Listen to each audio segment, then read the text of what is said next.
I'm Sarah, and let me tell you about the Thanksgiving that shattered my world and opened my eyes forever. My husband Marcus looked me straight in the face and told me I wasn't welcome at his mother's dinner table. Not because we had a fight, not because of some family drama, but because his ex-wife Elena would be there with their son, and apparently, my presence would make things uncomfortable. Here's the kicker. I'm the one who's been paying $12,000 a year for his son, Dylan's private school tuition at Riverside Academy. Before we dive back in, let us know in the comments where you're watching from, and if this story resonates with you, don't forget to subscribe, because tomorrow's story is something truly special I can't wait to share. Picture this. I'm standing in our kitchen in Millbrook Heights, Connecticut, still wearing my scrubs from my 12-hour shift as a registered nurse at Hartford General Hospital. My feet are killing me. I'm exhausted from dealing with difficult patients all day, and all I want is to come home and start prepping the green bean casserole I promised to bring to Marcus's mother's house for Thanksgiving dinner. This was supposed to be our third Thanksgiving as a married couple, and the first time Dylan would actually be joining us instead of spending the holiday with his grandparents in Florida. I had been looking forward to this day for weeks, not just because it was Thanksgiving, but because it felt like a chance for our blended family to finally feel well blended. Dylan was 15 now, and after 2 years of marriage, I thought we were finally getting to a good place. He'd started calling me by my first name instead of just avoiding me altogether, and last month he even asked for my help with his chemistry homework. Small victories, right? But Marcus had other plans. "Sarah, we need to talk," he said, not even looking up from his laptop where he was probably working on another one of his endless construction project bids. Marcus owns a mid-sized contracting company, and while it does well, it's not exactly rolling in money, especially not the kind of money needed for private school tuition, SAT prep courses, and all the other expenses that come with raising a teenager with expensive tastes. "Can it wait?" I asked, pulling ingredients from the refrigerator. "I still need to get this casserole ready for tomorrow, and I want to iron my dress and—" "About tomorrow," he interrupted, finally closing his laptop and giving me that look. You know the one. The look that says you're not going to like what comes next. There's been a change of plans. I set down the bag of green beans I was holding, that familiar knot forming in my stomach. "What kind of change?"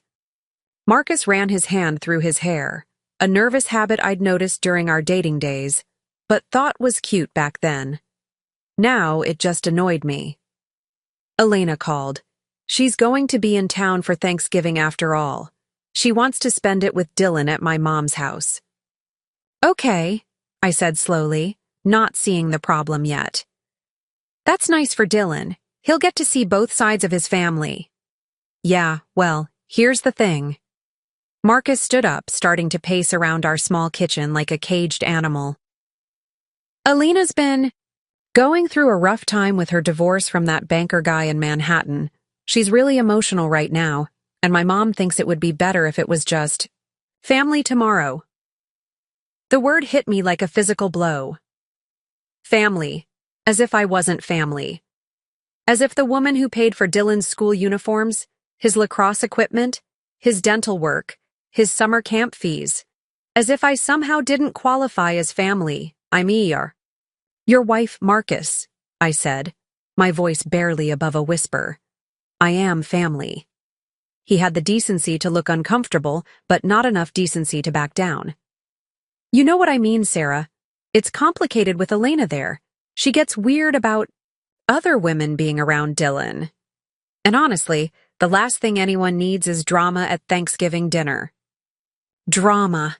As if my very existence was dramatic. As if the woman who worked overtime shifts to help pay for his son's education was the problem in this equation.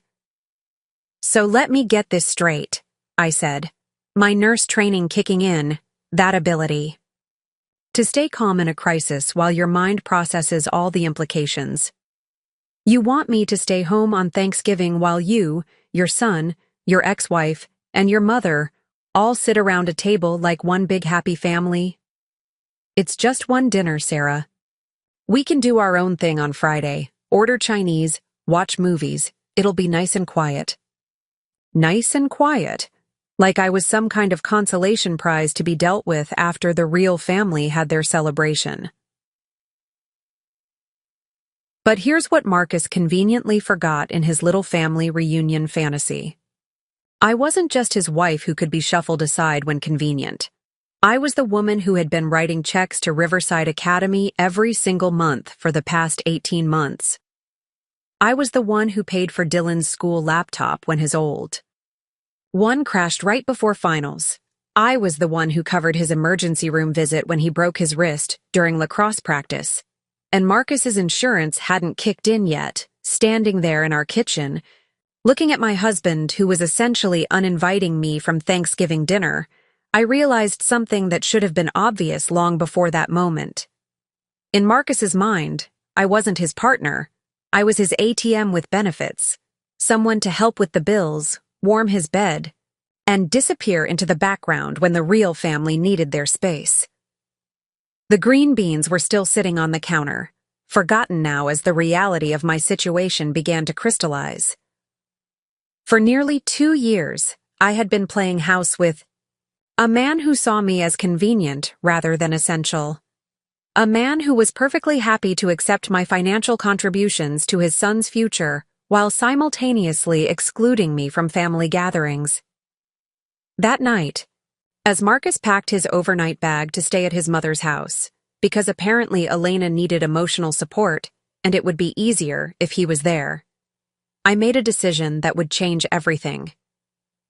But that's where our story really begins, and trust me, what happens next will have you questioning every relationship dynamic you've ever accepted as normal. It took a lot of care and time to prepare and narrate this for you, so if you're enjoying it, a quick subscribe really helps and means the world to us. All right, let's get back to it. Let me take you back to how this all started, because understanding my normal life will help you see just how devastating that Thanksgiving conversation really was. 2 years ago, I thought I was getting my fairy tale ending. I was 32, a dedicated registered nurse at Hartford General, and honestly, I had pretty much given up on finding the one. Then I met Marcus Brennan at a charity fundraiser for the children's wing of the hospital. He was there because his construction company had donated materials for the new pediatric playroom renovation. Marcus was charming, successful, and most importantly, he seemed genuinely interested in me, not just my paycheck or what I could do for him. He was a single dad raising his son Dylan, and I admired how dedicated he was to being a good father. When he talked about Dylan, his whole face would light up. He'd show me pictures of lacrosse games and school awards, and I could see how proud he was. What I didn't realize at the time was that Marcus's devotion to Dylan came with a price tag that he couldn't afford on his own. See, when Marcus and Elena divorced 3 years earlier, she had moved to Manhattan with her new boyfriend, leaving Dylan with his dad. Marcus got full custody, which he wanted, but Elena insisted that Dylan continue attending Riverside Academy, the elite private school where tuition alone costs $12,000 a year, not counting all the extras, uniforms, sports equipment, field trips, SAT prep, college counseling. It all adds up fast. Elena was supposed to help with these costs, but after her own messy divorce and some bad financial decisions, her contributions became sporadic at best. Marcus was drowning, trying to keep up with payments while running his contracting business, which, like most construction companies, had good months and lean months. Enter Sarah the Savior. Though I didn't know that's what I was signing up for. When Marcus and I got married, it felt natural to combine our finances. I was making good money as an RN, about $75,000 a year with overtime, and Marcus's business brought in decent revenue when contracts were flowing. Together, we could afford the life. He was trying to maintain for Dylan. I didn't mind contributing to Dylan's expenses. In fact, I wanted to. When you marry someone with a child, you're not just marrying them. You're choosing to help raise that child too. I understood that, and I embraced it. I started writing the monthly tuition checks to Riverside Academy. I bought Dylan's school supplies, his lacrosse gear, even surprised him with a new laptop when his old one crashed during midterms. My friends thought I was being too generous. "You're not his mother," my best friend Jessica would say. During our monthly dinners, "Elena should be paying for this stuff, not you." But I brushed off their concerns. This was what being a stepmother meant, right? Stepping up when needed? What I failed to notice, or maybe I chose not to notice, were the subtle signs that my role in this family was more financial than emotional, like how Marcus would always introduce me as Sarah, my wife. At school events, never as Dylan's stepmom, or how family photos at Marcus's mother's house still prominently featured pictures of Marcus, Elena, and baby Dylan from their marriage, while photos of Marcus and me were relegated to a small side table, or how Dylan would thank his dad for things I had actually paid for. New cleats for lacrosse season? Thanks, Dad. Even though my credit card statement showed the $200 charge from Sports Authority. Summer camp at that expensive lacrosse clinic in Vermont? Dylan bragged to his friends about how his dad was investing in his future, never mentioning that his stepmom had worked 3 double shifts that month to cover the $1,500 fee. I told myself it didn't matter. I told myself that being appreciated didn't require being acknowledged. I was building something with Marcus, creating a stable home for Dylan, being the kind of woman who stepped up instead of stepping back. Marcus's mother, Patricia, tolerated me well enough during our monthly family dinners.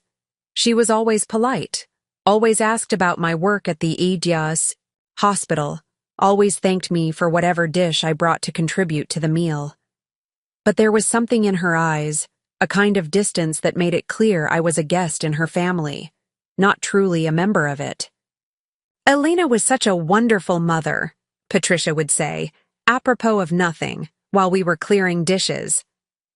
"Dylan still talks about their trips to Europe every summer. Such wonderful memories for a child to have." I would smile and nod, because what else could I do? Point out that those European vacations stopped happening after Elena's divorce, and now Dylan's summer adventures were funded by my overtime shifts. That seemed petty, even to me. The truth is, I had settled into a routine that worked for everyone except me. I was the reliable one, the one who could be counted on to cover whatever gaps existed in Dylan's life. School expenses, medical bills, equipment for sports. Sarah would handle it. Sarah always handled it. And because I handled it so quietly, so efficiently, so without complaint, it became invisible. My contributions became expected rather than appreciated, routine rather than remarkable. I was the engine that kept their lives running smoothly, but I was hidden under the hood where no one had to look at me or think about me unless something broke down. This was my normal. This was the life I had built, or thought I had built. With Marcus and Dylan, a life where I was essential to their function, but somehow still peripheral to their family. That Thanksgiving conversation wasn't really about Elena being emotional or needing space. It was about me finally seeing clearly what my role had always been, not Marcus's partner, but his silent financial backer, not Dylan's stepmom, but his anonymous benefactor. And once I saw it, I couldn't unsee it. The morning after Marcus dropped his Thanksgiving bombshell, I woke up alone in our king-sized bed, staring at the ceiling, and trying to process what had actually happened. He had already left early for a job site in Westport, leaving behind only a hastily scribbled note on the kitchen counter. "Gone to check on the Morrison project. Will call you later. Love you." Love you. Those 2 words felt hollow after being told I wasn't family enough to share a holiday meal. I went through my morning routine like a robot. Shower, coffee, check my phone for any shift changes at the hospital. But my mind kept circling. Back to one thing. This wasn't really about Elena being emotional, was it? This was about something much deeper, something I'd been willfully blind to for months. The breaking point came when I decided to do something I'd never done before. I started digging through our financial records, not because I didn't trust Marcus, but because I suddenly needed to see in black and white exactly what my contributions to this family looked like. I spread everything out on our dining room table: bank statements, credit card bills, receipts, tuition payments, medical bills. What I found was a pattern so clear and so damning that I actually gasped out loud when I saw it laid out in front of me. Over the past 18 months, I had personally paid $21,600 directly to Riverside Academy for Dylan's tuition. That didn't include the $3,200 I'd spent on his lacrosse equipment and team fees, the $1,800 for his school laptop and supplies, the $2,400 for SAT prep courses, or the $1,500 for that summer lacrosse camp in Vermont that Dylan still bragged about to his friends. But here's what really made my blood boil. I found a text message thread between Marcus and his buddy Jake from last month that I'd never seen before. Marcus had left his phone on the kitchen counter while he showered, and a notification had popped up that caught my eye. Jake: how do you afford that fancy private school for Dylan? That place costs more than most people's rent. Marcus: man, you do what you have to do for your kid, you know? I work my ass off to give him opportunities I never had. Some months are tight, but I make it work. Marcus: Elena helps when she can, but mostly it's on me to provide for my son. I literally felt sick reading those messages. He was taking complete credit for sacrifices I was making, not "we make it work" or "my wife helps out." Just him, the dedicated father working his ass off for his son. That's when I realized this. Thanksgiving exclusion wasn't an isolated incident. It was the culmination of a pattern where I was essential behind the scenes, but erased from the narrative whenever it mattered. Decided to do something that would either prove my paranoia wrong or confirm my worst fears. I called Riverside Academy and asked to speak with Mrs. Henderson, Dylan's college counselor, pretending I needed to discuss his course schedule for next semester. "Mrs. Brennan, it's so wonderful to hear from you," she said warmly. "Mr. Brennan speaks so highly of you whenever he comes in for meetings." My heart sank. What exactly does he say? Oh, just how supportive you've been through the divorce. How you've stepped up to help with Dylan's expenses when Elena couldn't contribute as much. He always talks about what a team you two are in, making sure Dylan has every advantage. So Marcus could acknowledge my contributions to school officials when it made him look good. But I wasn't family enough to sit at his mother's Thanksgiving table. The final straw came that afternoon when Dylan called me directly. Something he rarely did.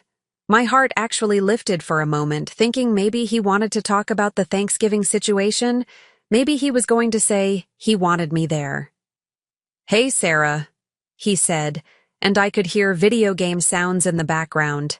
"Dad said you might not be coming to Grandma Patricia's tomorrow?" "That's right," I said carefully. "Your mom will be there, and your dad thought it might be better if it was just family." There was a pause, and for a second I thought Dylan might actually speak up for me. Maybe say that I was family too, that he wanted me there. Instead, he said, "Cool. Well, I was wondering if you could still transfer money to my account for those new lacrosse cleats I showed you last week. Coach wants us to have them before winter training starts, and Dad said money's a little tight right now with the holidays and everything." I literally had to sit down. My stepson, the kid I'd been financially supporting for 18 months, was calling to ask for money while simultaneously accepting that I wasn't family enough to join them for Thanksgiving dinner. "Dylan," I said slowly, "do you realize that I've been paying your school tuition for the past year and a half?" Another pause. Yeah, I guess. Dad said you help out sometimes. Help out sometimes. 18 months of $12,000 annual payments was helping out sometimes. And you're okay with me not being at Thanksgiving dinner tomorrow?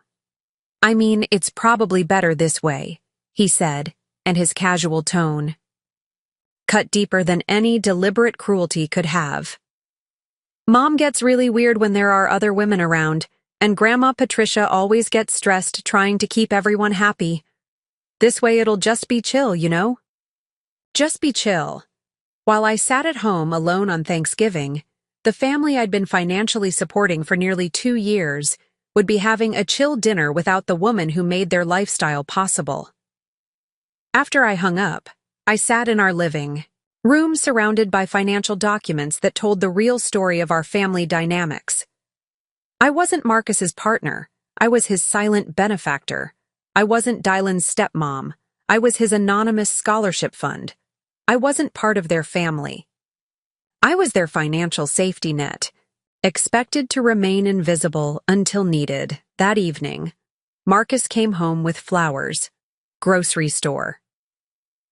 Flowers, the kind you grab at the last minute when you feel guilty about something. He found me still sitting at the dining room table with all our financial records spread out in front of me.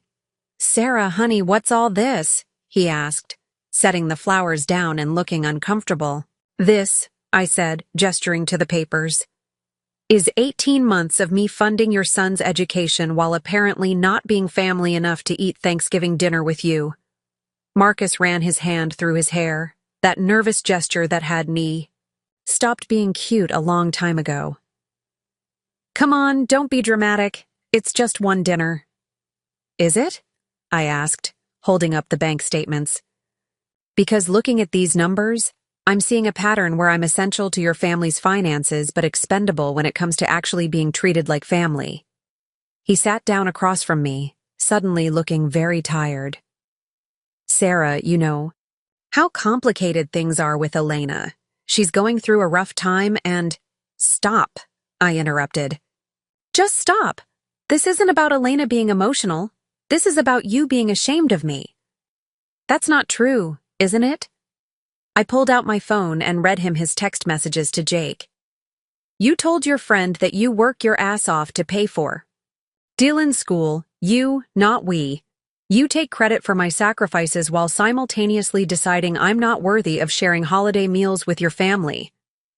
The color drained from Marcus's face. He knew he'd been caught. "Sarah, I can explain." "No," I said, standing up and starting to gather the financial documents.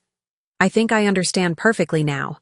I'm good enough to pay the bills, but not good enough to sit at the table." That night, as Marcus tried to apologize and explain and justify, I realized that tomorrow's Thanksgiving exclusion wasn't the problem. It was just the symptom. The real problem was that I had allowed myself to become financially essential, while remaining emotionally invisible. And that was about to change. The week leading up to Thanksgiving became a cold war in our house. Marcus tried to act like everything was normal, making small talk about his construction projects and asking about my shifts at the hospital. But there was a tension between us that neither of us acknowledged directly. What made it worse was watching Marcus prepare for his family Thanksgiving. Like I didn't exist.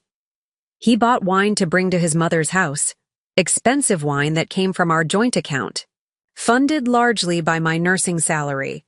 He picked up his dry cleaning, got a haircut, even bought a new shirt for the occasion. All while I was supposed to pretend that being excluded was perfectly reasonable. The breaking point came on Tuesday evening, when Marcus's phone rang during dinner. It was Elena, and instead of taking the call privately, he answered it right there at our kitchen table. "Hey, Elena, what's up?" His voice immediately became softer, more considerate than it had been with me in days. I could hear her voice through the phone, that high-pitched, breathless way she had of talking that made everything sound like an emergency. Marcus kept saying, "Of course, and don't worry about it, and whatever you need." When he hung up, he avoided my eyes. Elena's flight got delayed, She won't be getting in until Thursday morning now. Okay, I said, waiting for the obvious conclusion. That since Elena wouldn't even be there for most of the day, maybe I could join them after all.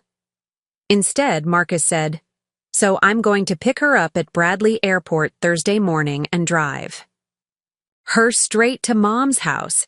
She's pretty stressed about the whole thing." I set down my fork. "Marcus, if Elena's not even arriving until Thursday morning, why can't I come to dinner? The whole reason you gave me for excluding me was that she needed emotional support and space. It's not that simple, Sarah. Actually, it is exactly that simple. Either Elena needs me not to be there, or she doesn't. If she's not even there for most of the day, what's the real reason I'm not invited?" Marcus started doing that thing where he rearranged items on the table unnecessarily, moving his water glass, straightening the napkin holder, anything to avoid looking at me directly. "Mom already planned everything for a certain number of people," he said weakly. "Your mother, who has been hosting Thanksgiving dinners for 30 years, suddenly can't handle one extra person?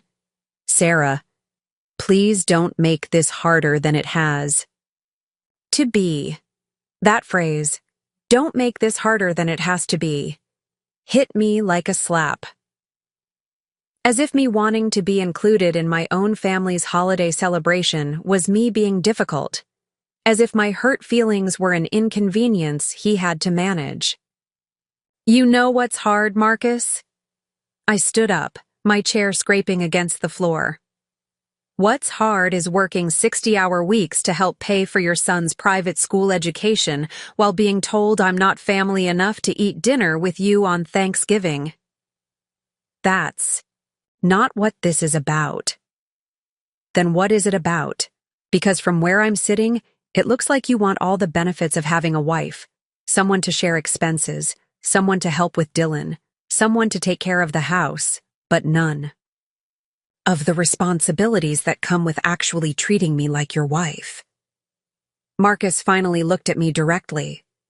"Elena specifically asked if you'd be there. When I said yes, she got upset. She said it would be too weird having Dylan's stepmother at a family dinner when she's going through such a difficult time." There it was, the truth I'd been waiting for. "So Elena gets to dictate who's welcome at your mother's house. She's Dylan's mother, Sarah, and I'm Dylan's stepmother and your wife. I've been contributing to Dylan's life for 18 months, but one phone call from your ex-wife and suddenly I'm persona non grata?" Marcus stood up too, his voice rising to match mine. "Elena is going through a divorce. She's emotionally fragile. Right now. Is it really so much to ask that you be understanding about this one dinner?" Understanding? I laughed, but there was no humor in it. "I've been understanding for 18 months, Marcus. I've been understanding about every late tuition payment that came out of my account. I've been understanding about every school event where Elena gets treated like Dylan's only parent while I'm introduced as Marcus's wife. I've been understanding about your mother's little comments about what a wonderful mother Elena was. I've been understanding about Dylan calling you to thank you for things I paid for." "Sarah, no, let me finish. I've been so understanding that I've apparently understood myself right out of my own family. Well, here's something for you to understand. I'm done being invisible."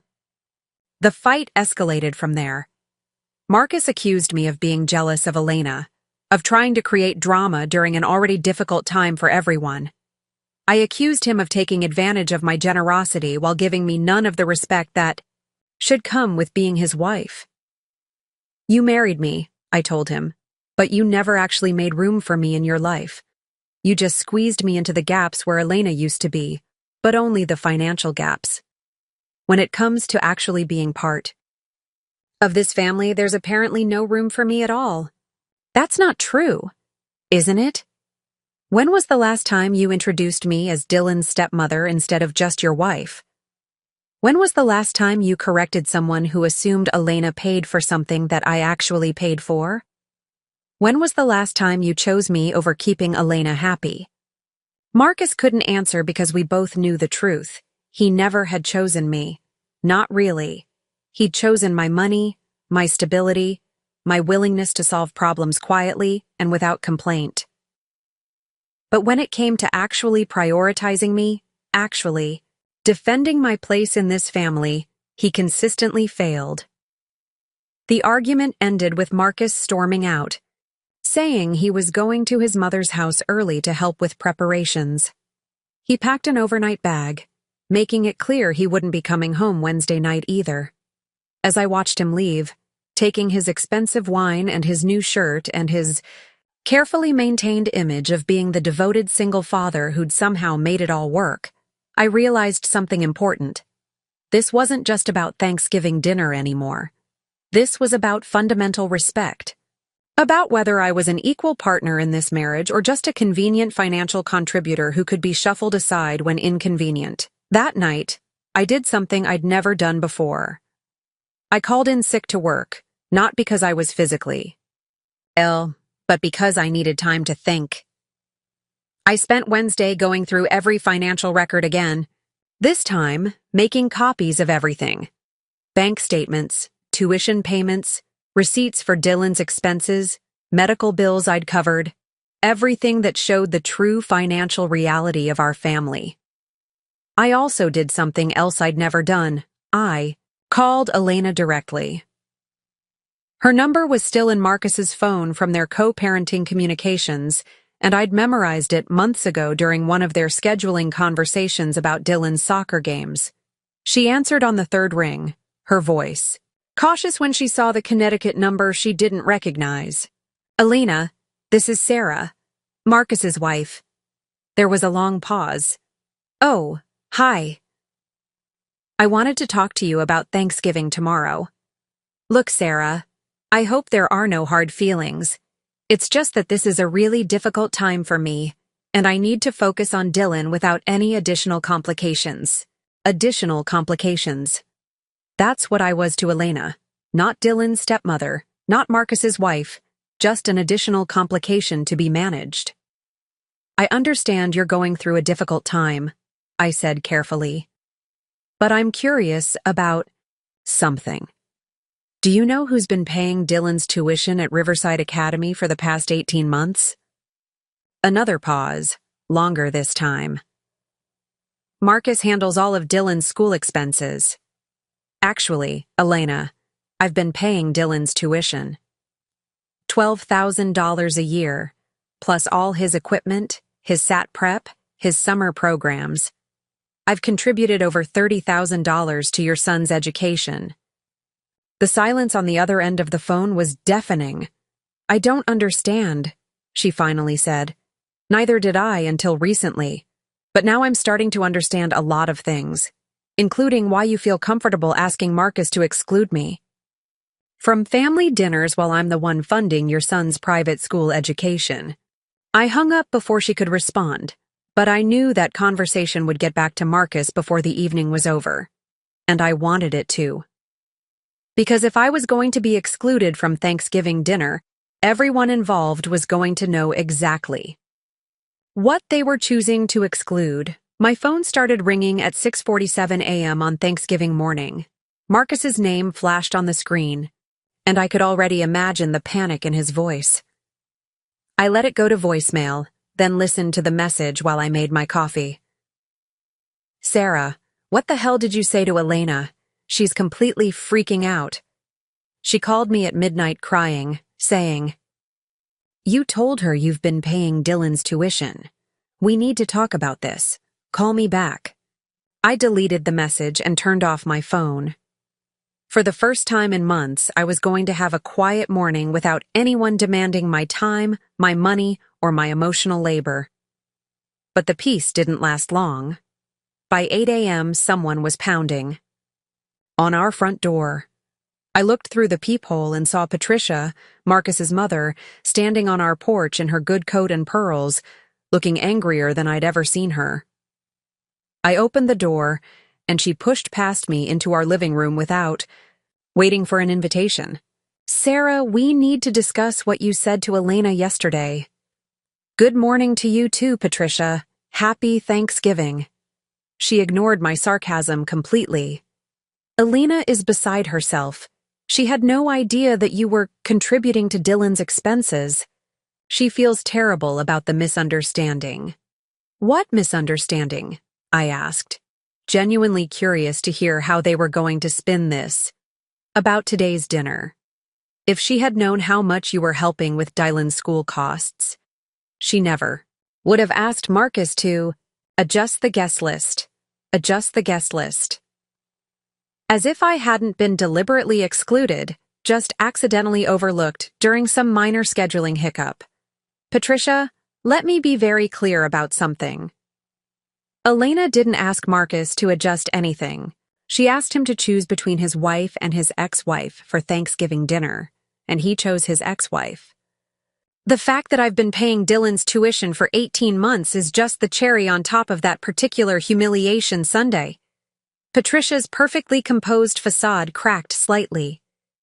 Sarah, you have to understand. Elena is going through a very difficult divorce. She's emotionally fragile right now. And I'm going through a very difficult marriage, Patricia. I'm emotionally exhausted from being treated like a second-class citizen in my own family. But somehow my feelings don't seem to matter as much as Elena's do. That's not true, isn't it? When was the last time anyone in this family considered my feelings before making a decision? When was the last time someone asked what I wanted or needed instead of just assuming I'd go along with whatever was convenient for everyone else? Patricia sat down on our couch without being invited, clearly settling in for a longer conversation than she'd planned. Sarah, I know you feel unappreciated, but you have to understand the complexity of this situation. Actually, I think I understand it perfectly. Let me break it down for you. I sat down across from her, my voice deadly calm. For 18 months, I've been paying $12,000 a year for Dylan's education. I've bought his sports equipment, his school supplies, his laptops, his summer camp fees. I've covered his medical expenses when Marcus's insurance didn't kick in fast enough. I've worked overtime shifts to make sure your grandson has every advantage Elena wanted him to have. Patricia started to interrupt, but I held up my hand. I'm not finished. During those same 18 months, I've attended exactly 0 school events as Dylan's stepmother. I've been introduced as Marcus's wife at every function, never as part of Dylan's family. I've watched Elena get credit for being a wonderful mother while I wrote check after check to maintain the lifestyle she established for Dylan but couldn't afford to continue. Sarah. And now, when Elena decides she doesn't want me at Thanksgiving dinner, everyone in this family immediately agrees that her comfort is more important than my inclusion. The woman who has been financially supporting Dylan for a year and a half gets excluded from family dinner so that the woman who abandoned him to move to Manhattan with her boyfriend can feel more comfortable. Patricia's face was flushed now, her composure completely gone. Elena didn't abandon Dylan. She moved to further her career. She moved to live with her boyfriend and left her son with his father, who couldn't afford the lifestyle she wanted. Dylan to maintain. I'm the one who's been making that lifestyle possible, Patricia. Me, not Elena, not Marcus, not you. Me. We're grateful for your contributions. No, you're not. You're grateful that I've been quiet about my contributions. You're grateful that I've let Marcus take credit for sacrifices I've been making. You're grateful that I've funded Dylan's education without demanding recognition or respect in return. But the moment I actually speak up about what I've been doing, suddenly I'm the problem. Patricia stood up abruptly. This is exactly why Elena was concerned about having you at dinner today. She said you might try to make everything about you. The statement was so breathtakingly unfair that I actually laughed out loud. Make everything about me? Patricia, I've made nothing about me for 18 months. I've worked 60-hour weeks and handed over my paychecks without complaint. I've bought Christmas presents for Dylan that he thanked Marcus for. I've paid for family vacations that Elena gets nostalgic about in Facebook posts. I've been invisible for so long that you all forgot I existed until I finally spoke up. That's not true. Then why am I sitting here alone on Thanksgiving morning while my husband, my stepson, and my mother-in-law are all gathered around a dinner table without me? Patricia couldn't answer that question because we both knew the answer was damning. Let me ask you something, Patricia.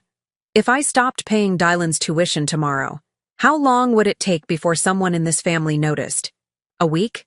A month?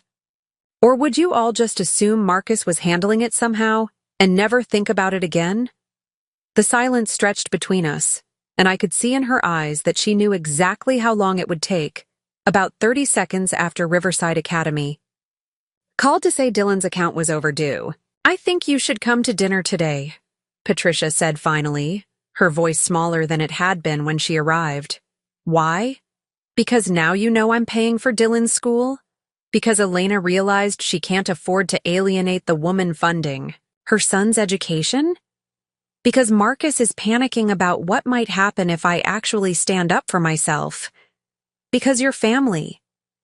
I looked at this woman who had tolerated me for 2 years, who had made subtle digs about Elena's superior mothering skills, who had never once acknowledged my role in Dylan's life, and I felt something shift inside me.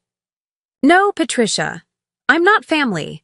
I'm a financial resource that your family has been exploiting. But I'm done being exploited. She left without another word, and I watched through the window as she drove away, probably heading straight to Marcus, to report that I was being unreasonable and difficult. An hour later, my phone buzzed with a text from Dylan. Hey Sarah, Grandma said you might not be coming to dinner. Can you still send me money for those cleats?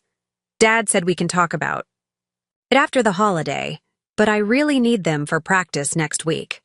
I stared at that text for a long time.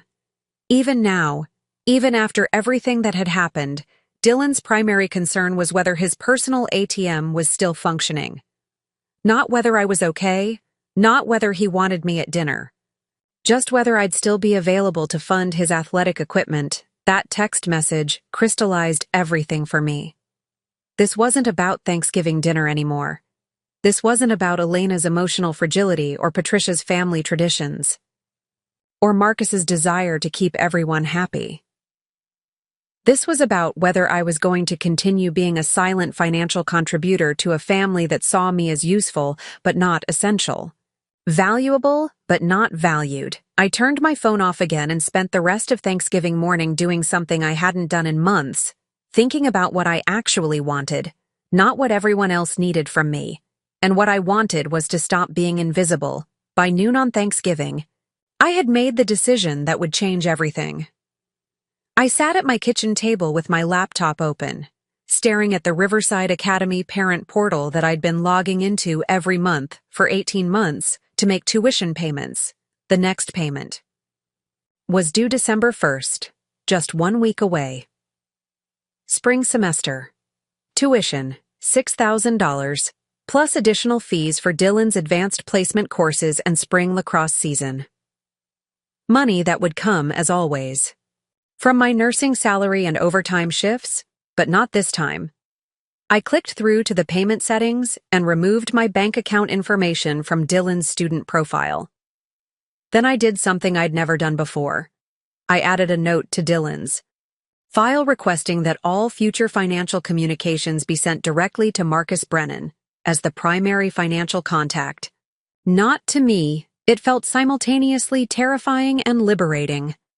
With a few mouse clicks, I had extracted myself from the financial responsibility that had defined my role in this family for over a year. My phone had been buzzing intermittently all morning, but I'd kept it turned off. Now I powered it on to find 17 missed calls and 12 text messages, all from Marcus. The messages showed a clear progression from confusion to anger to panic. Sarah, call me back. We need to talk about this Elena situation. 11:45 a.m. Mom said you were upset when she came by. I'm trying to understand what's going on here. 15 p.m. Elena wants to apologize. She had no idea about the tuition situation. Can we please just get through today? 8:43 p.m. Sarah, this is getting ridiculous. It's Thanksgiving. We're family. Come to Mom's house. p.m. Why aren't you answering your phone? I'm starting to get worried. p.m. Look, I know you're angry, but taking it out on Dylan isn't fair. He didn't do anything wrong. The last message, sent just 10 minutes ago, made my blood pressure spike. Whatever point you're trying to make, you've made it. Now stop being childish and come have dinner with your family. Childish. After 18 months of financial sacrifice and emotional invisibility, standing up for myself was childish. I typed back a single response. I'm spending Thanksgiving exactly where your family wants me. Alone and out of the way. Enjoy your dinner. Then I did something I'd been fantasizing about for weeks. I drove to Hartford General Hospital and volunteered to work the holiday shift. The charge nurse, Maria, was shocked to see me. Sarah, what are you doing here? I thought you had family. Plans today. Plans changed, I said simply. Do you need an extra nurse? I know holidays are always understaffed. Maria didn't ask questions, just handed me scrubs and assigned me to the emergency department. There's something profoundly grounding about working in a hospital on Thanksgiving. You're surrounded by people dealing with real crises, real emergencies, genuine life and death situations. It puts manufactured family drama into perspective pretty quickly. I was 3 hours into my shift, helping treat a car accident victim, when my phone buzzed with a call from a number I didn't recognize. During my break, I checked the voicemail. It was Elena, and she sounded genuinely distressed. Sarah, this is Elena. I need to talk to you. I had no idea about the tuition payments. Marcus told me he was handling Dylan's school expenses, and I just assumed... I knew money was tight for me, but I thought he was managing everything. I never would have asked him to... Look, can we please talk? I feel terrible about this whole situation. I deleted the message without responding. Elena's guilt was too little, too late, and frankly, it wasn't my job to make her feel better about a situation she'd helped create around. During another break, I called my best friend Jessica. She was at her own family's Thanksgiving dinner in Boston, but she stepped outside to take my call. Sarah, how's your family dinner going? Did you manage to make it through without strangling anyone? Actually, I'm at the hospital, working. What? I thought you had today off. What happened? I gave her the abbreviated version, the exclusion, the financial revelations, the morning confrontations with Patricia and Elena's voicemails. Jessica was quiet for a long moment after I finished. Then she said, Holy shit, Sarah. I knew something was off about your situation, but I had no idea. It was this bad.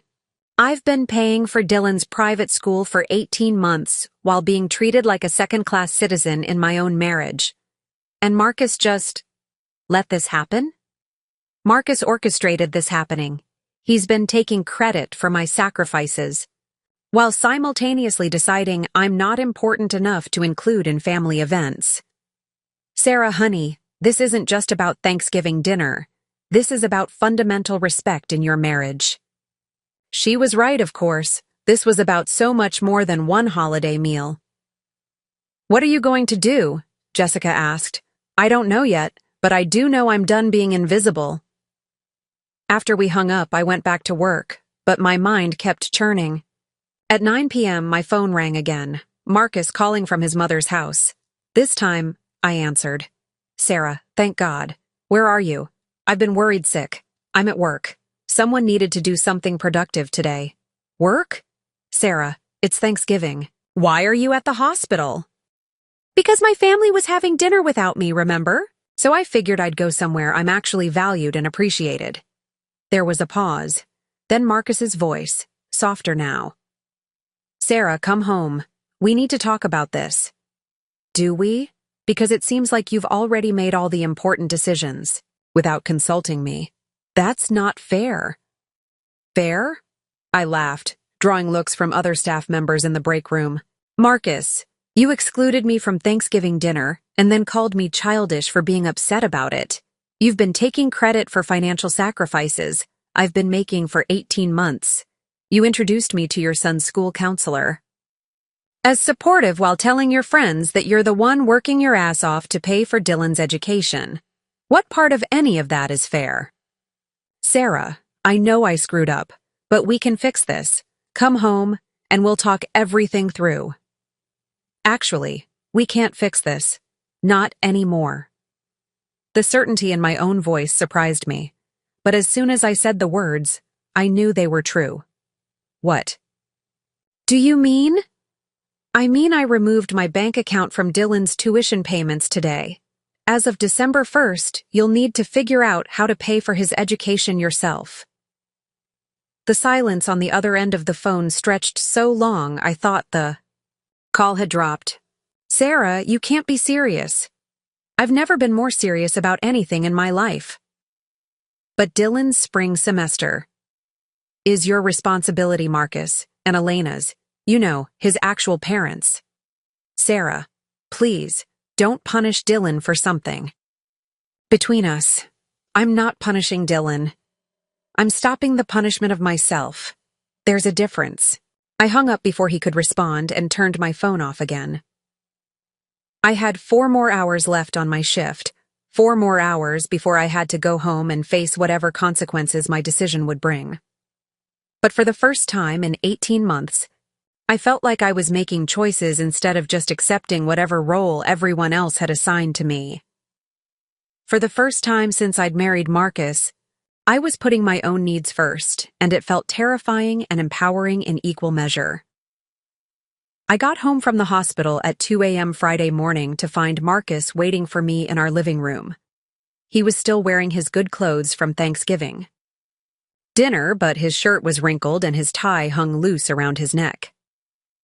Empty beer bottles sat on the coffee table, and he looked like he hadn't slept.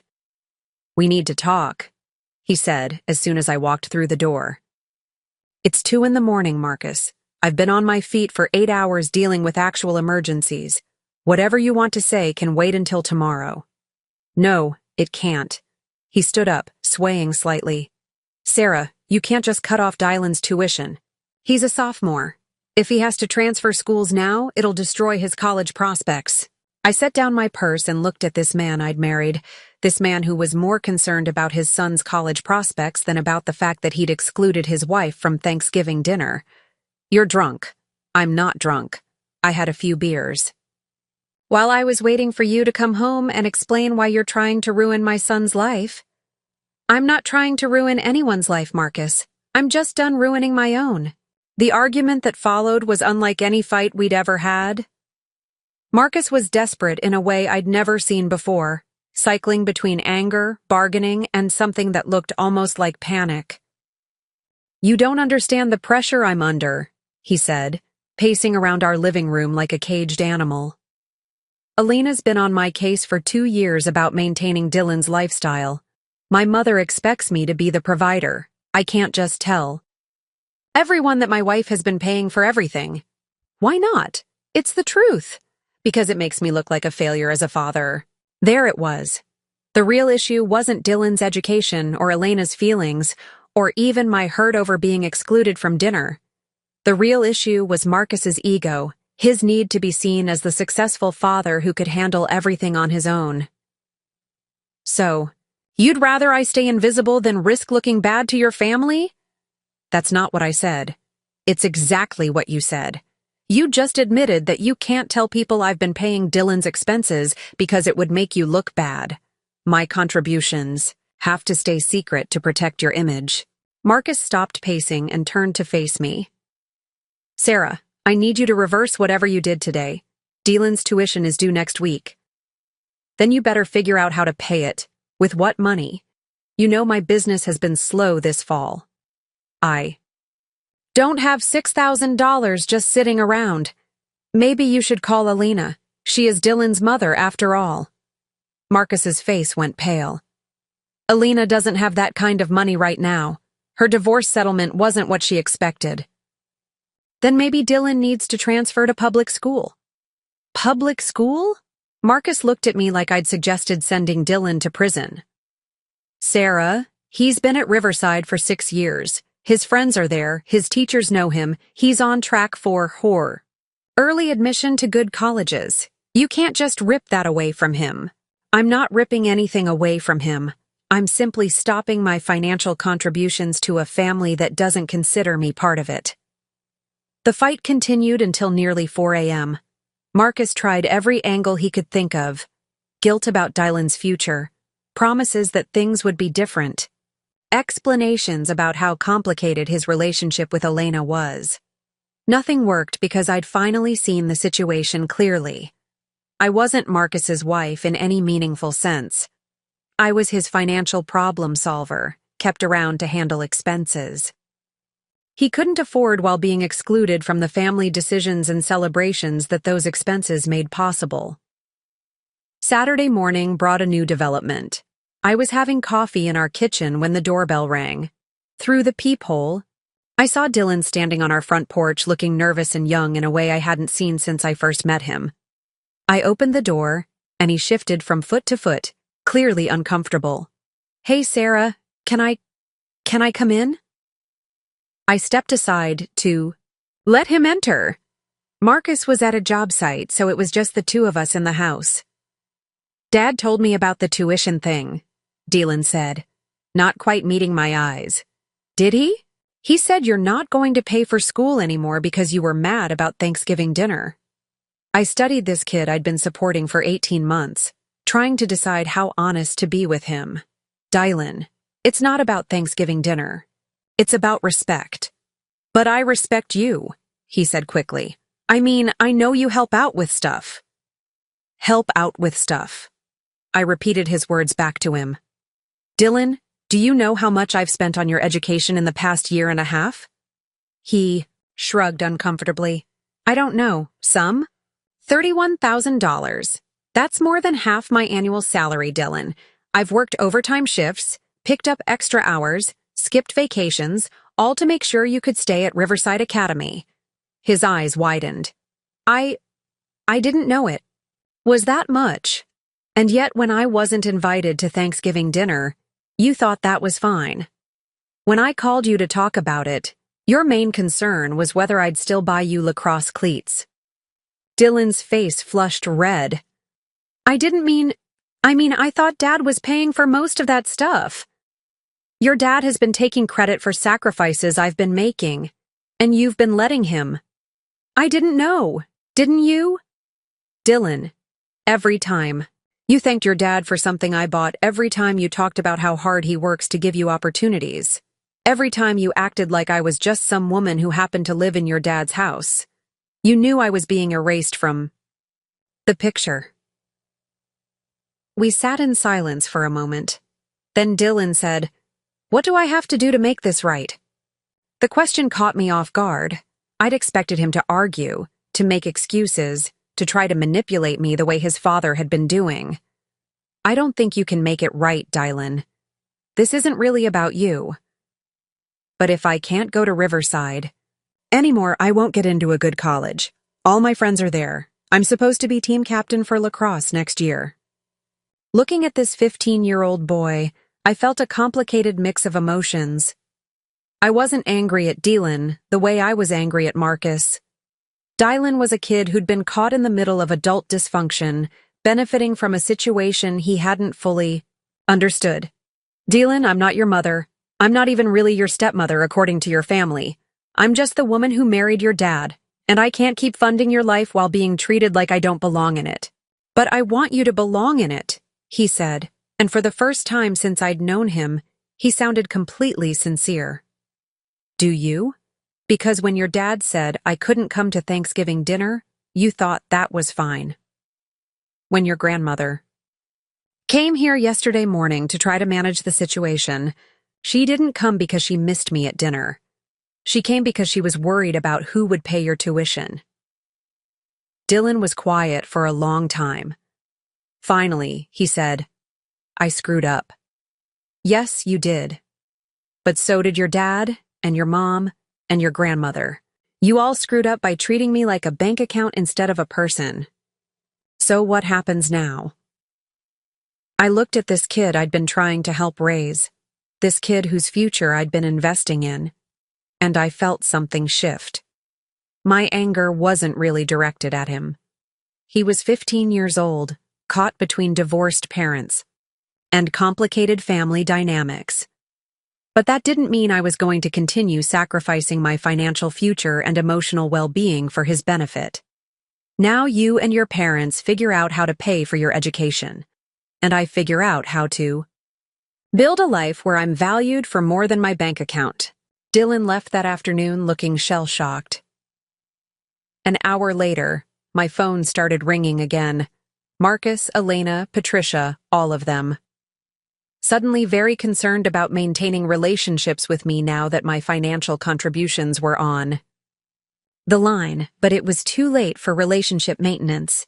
The damage had been done, and I was finally ready to stop pretending it could be undone. 6 months later, I was sitting in my own apartment in West Hartford, a bright one-bedroom place, with hardwood floors and windows that faced east, filling the space with morning sunlight. I'd never realized how much I'd missed having a space that was entirely mine until I had one again. The apartment wasn't fancy, but it was peaceful. No arguments echoing through the walls, no financial crises that somehow became my responsibility to solve. No tiptoeing around other people's emotions while my own needs got pushed aside. Just quiet and books, and the satisfaction of knowing that every dollar I earned stayed in my own bank account unless I chose otherwise. I was drinking my Saturday morning coffee and reading when my phone buzzed with a text from Jessica. Saw the Facebook post. How are you feeling about it? I opened Facebook and scrolled until I found what she was referring to. Marcus had posted a photo from Dylan's lacrosse game the day before, with a caption that made my stomach clench. So proud of this kid for making it through a tough year. Sometimes life throws you curveballs, but Dylan never gave up. Now he's thriving at Hartford Public High and getting recruited by Division II colleges. Couldn't be prouder of his resilience. The post had dozens of likes and comments praising Marcus for being such a devoted father, for helping Dylan overcome adversity, for raising such a strong young man. No mention, of course, of what that tough year had actually entailed after. I'd removed my financial support. The consequences had unfolded exactly as I'd predicted.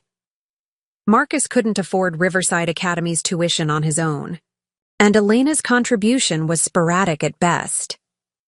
Dylan had to transfer to Hartford Public midway through his sophomore year, leaving behind his elite private school, his friends, and his guaranteed path to an Ivy League college.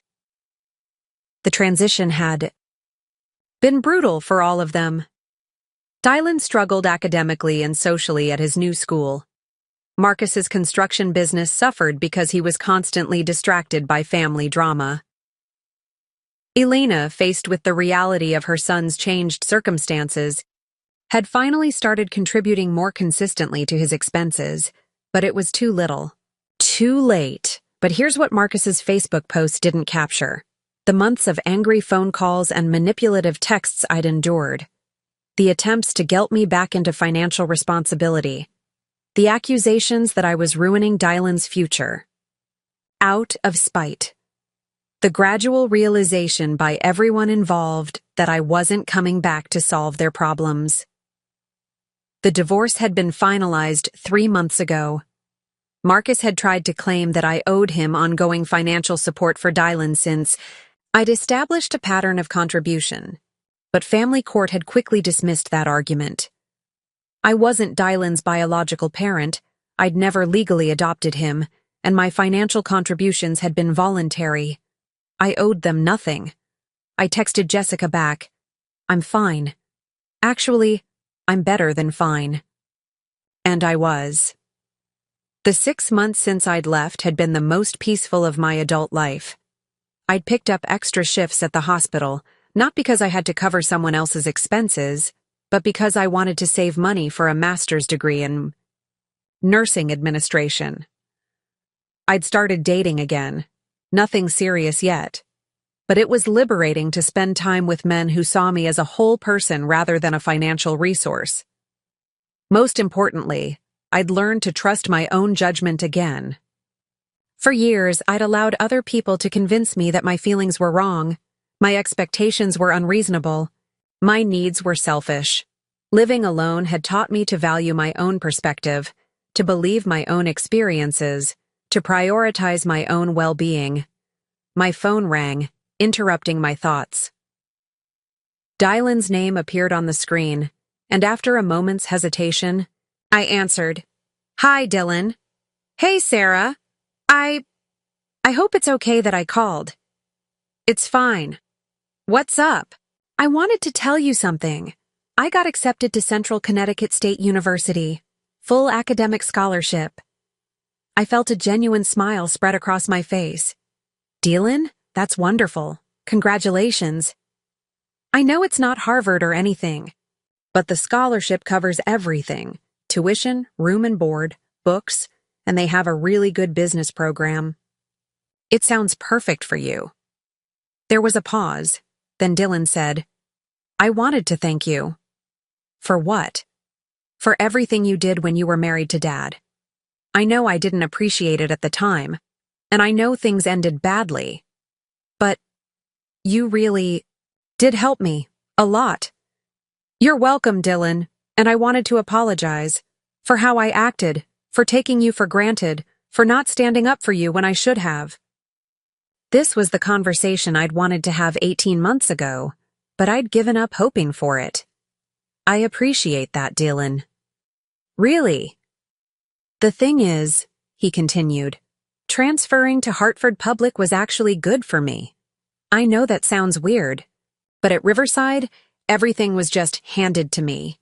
I never had to work for anything. At Hartford, I had to prove myself. I had to actually study, actually try. And it turns out I'm pretty good at that when I put in the effort. I'm proud of you for figuring that out." "Sarah, can I ask you something?" "Of course. Do you think you'll ever forgive Dad?" "I mean, really forgive him?"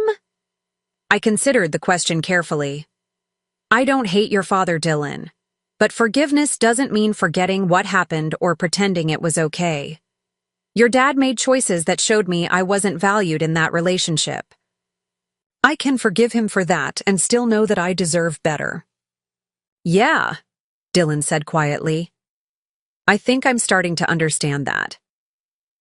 After we hung up, I sat with my coffee and thought about forgiveness, about consequences, about the difference between holding grudges and maintaining boundaries. I didn't regret leaving Marcus. I didn't regret withdrawing my financial support. I didn't regret standing up for myself, even though it had caused pain for people I cared about. Because here's what I'd learned. Sometimes the most loving thing you can do is stop enabling other people's dysfunction.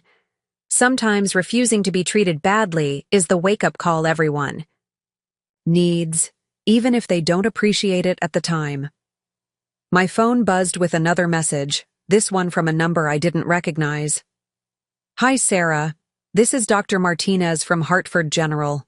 I know this is short notice, but would you be interested in discussing a nurse manager position in our cardiac unit? Your supervisor recommended you highly." I stared at the message, feeling a rush of excitement. 6 months ago, I'd been working overtime to fund someone else's dreams while my own ambitions sat on the back burner. Now I was being recruited for leadership positions, pursuing my master's degree, building a life based on my own goals and values. I typed back, "I'd love to discuss it. When would be convenient for you?" As I sent the message, I thought about that Thanksgiving dinner 18 months ago, the dinner I'd been excluded from, the moment that had finally opened my eyes to how I was being treated. At the time, it had felt like the worst thing that could happen to me. Now I realized it had been the best thing. Being excluded from that table had forced me to see that I deserved a seat at my own table. In my own life, making my own decisions about who was worthy of my time, energy, and resources. Sometimes the people who reject you do you the biggest favor of all. They show you that you're worth more than they're willing to give. And once you see that truth, you can't unsee it. The morning sun streamed through my windows, warming my face as I planned my day. No one else's crisis to manage, no one else's expenses to cover, no one else's feelings to prioritize over my own. Just me, my coffee, my quiet apartment, and a future full of possibilities I was finally free to choose. For the first time in years, I was exactly where I belonged, at the center of my own life.